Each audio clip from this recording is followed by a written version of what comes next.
मध्य प्रदेश की सियासत में राहुल गांधी के नाम की चर्चा है। दरअसल कांग्रेस के विधायकों की ट्रेनिंग क्लास होने जा रही है, जहां यह सिखाया जाएगा कि बीजेपी से कैसे लड़ा जाए और सत्ता में कैसे वापसी की जाए।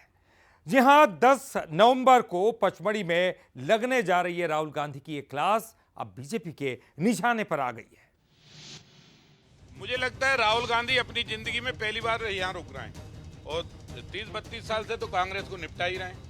पचमढ़ी है इसलिए रुक रहे हैं, और कहीं होते तो रुकते, फिर समझ में आता। यूं तो बीजेपी विधायक रामेश्वर शर्मा अपने तल्ख अंदाज के लिए जाने जाते हैं, लेकिन राहुल गांधी के खिलाफ उनकी ये तल्खी कुछ खास है। दरअसल 10 नवंबर को पचमढ़ी में राहुल गांधी की क्लास लगने वाली है, जिसमें वो कांग्रेस विधायकों को सिखाएंगे कि बीजेपी से कैसे मुकाबला करना है और कांग्रेस को कैसे वापस सत्ता में लाना है। जाहिर है बीजेपी की भी राहुल गांधी की इस क्लास पर नजर है, लिहाजा उसने राहुल को घेरना शुरू कर दिया है। मुझे लगता है राहुल गांधी अपनी जिंदगी में पहली बार यहाँ रुक रहे हैं। राहुल गांधी शायद कितने 60-65 के हो गए होंगे और 30-32 साल से तो कांग्रेस को निपटा ही रहे हैं, और ये 30-32 साल में मध्य प्रदेश में कभी नहीं रुके। पचमढ़ी है इसलिए रुक रहे हैं, और कहीं होते तो रुकते, फिर समझ में आता। पहले तो ऐसे फुर आए और फुर भाग गए। बीजेपी जो भी कहे, लेकिन 1 से 10 नवंबर तक पचमढ़ी में लगने वाले कांग्रेस के ट्रेनिंग कैंप को लेकर कांग्रेस संजीदा नजर आती है, और ये शायद पहला मौका होगा जब राहुल गांधी पार्टी के किसी कार्यक्रम के लिए एमपी में पूरी रात गुजारेंगे।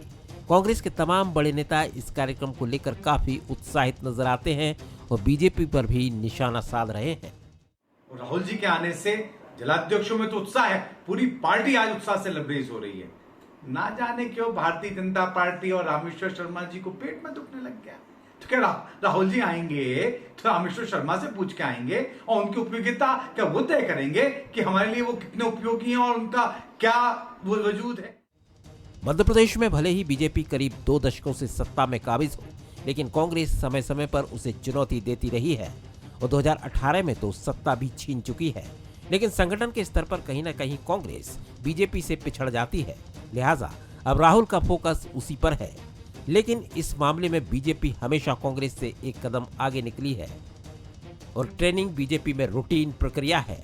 बहरहाल आने वाले 10-12 दिनों में एमपी की सियासत काफी गरमाने वाली है और केंद्र में राहुल ही होंगे। Bureau report, Bansal news.